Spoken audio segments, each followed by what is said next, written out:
Assalamualaikum warahmatullahi wabarakatuh. Biar semangat dalam membuat kontennya, jangan lupa like, comment, and subscribe tombol yang ada di bawah ini. Baik anak-anak, pada pertemuan kali ini adalah bab yang terakhir pada bab prakarya kerajinan kewirausahaan, bangun kewirausahaan, pemanfaatan bahan limbah, bangun datar. Bab yang terakhir. Kemarin setelah kita sudah membahas tentang kerajinan, apa itu kerajinan bahan limbah, kemudian yang kedua pembuatan kerajinannya, kemudian yang ketiga kita sudah membahas BEP-nya, dan yang terakhir adalah kita akan membahas tentang promosi dan strategi-strateginya serta hal-hal yang harus diperlukan dalam menganalisa laporan hasil usaha. Oke, langsung saja yang pertama. Promosi usaha. Secara umum tujuan dari promosi penjualan adalah sebagai berikut. Yang pertama, promosi bertujuan meningkatkan permintaan dari para pemakai industri atau konsumen akhir. Yang kedua, meningkatkan kinerja perusahaan. Dan yang ketiga, mendukung dan mengkoordinasikan kegiatan personal selling dan iklan. Melakukan promosi produk hasil usaha. Dalam melakukan promosi agar dapat efektif, perlu adanya bauran promosi, yaitu kombinasi-kombinasi yang optimal bagi berbagai jenis kegiatan atau pemilihan jenis kegiatan promosi yang paling efektif dalam meningkatkan penjualan. Jadi pada promosi bidang usaha kita itu bisa melakukan kombinasi promosi. Akan tapi kombinasi tersebut tidak kita pilih semuanya, ya, tidak kita pilih semua, tapi kita pilih dari kombinasi tersebut bisa menghasilkan promosi yang paling efektif untuk barang yang akan kita jual. Strategi promosi diantaranya yang pertama adalah periklanan atau advertising. Jadi kita bisa membuka iklan usaha kita bisa melalui televisi, iklan televisi, atau bisa juga pada iklan media cetak seperti koran atau majalah, atau bisa juga kita iklankan di radio-radio di daerah kita. Kemudian yang kedua, penjualan secara tatap muka atau personal selling. Jadi yang biasa kita lakukan sehari-hari. Untuk penjualan tatap muka ini ada dua jenis, ada yang konvensional dan ada juga yang modern. Kalau konvensional itu seperti pasar-pasar yang biasa, kemudian kalau yang modern itu seperti mall-mall, ya. Kemudian yang ketiga, publisitas. Jadi bisa kita publish hasil-hasil kita itu melalui media internet, bisa, ya. Nanti ada kita bahas cara penjualan secara online. Kemudian promosi penjualan atau sales promotion, ya. Pada sales promotion ini ada bermacam-macam cara. Ada yang bisa kita menyewa orang, ya. Ada yang kita bisa menyewa orang untuk memasarkan iklan kita atau memasarkan produk kita. Ada yang juga lewat semisal beli satu dapat satu, atau beli dua gratis satu, atau ada kupon-kupon berhadiah. Lah itu namanya promosi penjualan.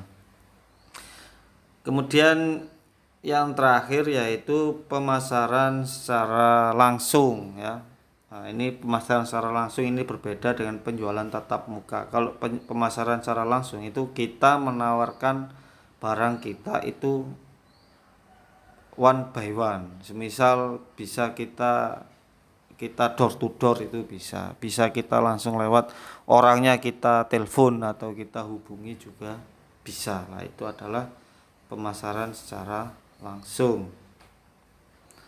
Kemudian yang berikutnya melakukan promosi usaha secara online. Nah, ini yang publish tadi ya. Itu mulai dari kita promosi lewat Facebook seperti biasanya, kemudian kita bisa promosi lewat Instagram ya. Ini sudah umum sekali promosi kita. Kemudian selalu aktif di situs-situs media sosial. Jadi setelah kita promosi di Facebook atau Instagram itu, kemudian lantas jangan kita biarkan saja ya. Sering-sering komen di situ, sering-sering kita upload testimoni orang-orang. Nah, ini sangat membantu. Atau bisa juga dengan membuat blog atau website ya. Blog atau website.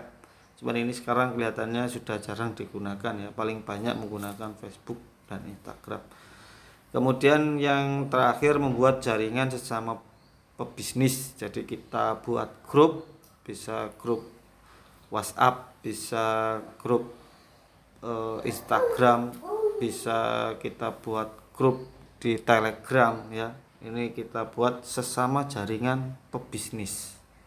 Jadi supaya permintaan ya, penawaran itu bisa mudah, karena memang zamannya sekarang menggunakan hal-hal yang online seperti itu.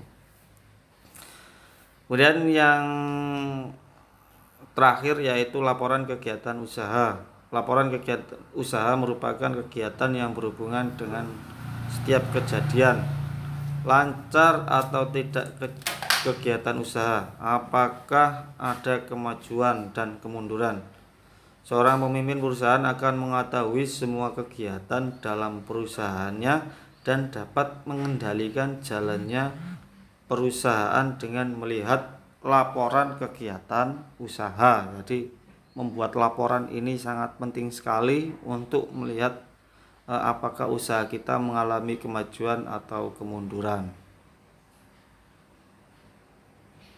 Pengertian dan manfaat laporan usaha. Laporan usaha kegiatan dibuat, disusun secara sistematis, cermat, dan logis. Penyusunan laporan kegiatan usaha merupakan penyampaian informasi tentang maju mundurnya pengelolaan usaha, sehingga akan tercipta komunikasi antara yang melaporkan dengan pihak yang diberi laporan. Penyusunan laporan kegiatan usaha hendaknya bersifat komunikatif, jelas, dan mudah dipahami oleh semua pihak. Jadi ini biasanya kita dengan pimpinan, kita dengan anak buah lah. Kita mungkin kesulitan dalam berkomunikasi secara langsung. Lah, komunikasinya ini bisa lewat laporan-laporan tersebut. Ya, laporan ini adalah salah satu bentuk komunikasi antara organisasi di usaha. Jadi pembuatannya harus sistematis, cermat, dan logis ya. Jadi untuk laporan ini tidak boleh dibuat-buat, supaya kita bisa mengetahui maju dan mundurnya sebuah usaha. Kemudian untuk analisis laporan kegiatan, sebenarnya yang pada isi-isi laporan itu yang paling utama adalah bidang kegiatan usaha, kemudian laporan tentang laba rugi, bidang keuangan, bidang permodalan, bidang administrasi dan pembukuan, bidang ketenagakerjaan, bidang pemasaran, bidang organisasi. Lah, ini biasanya ada divisi-divisinya masing-masing.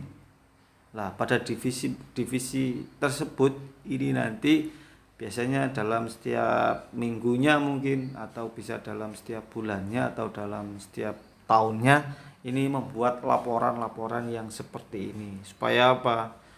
Perusahaan kita itu bisa atau kinerja kita bisa secepatnya dievaluasi untuk melihat kekurangannya ini di mana. Lah ini sektor-sektor ini yang harus ditutupi ya.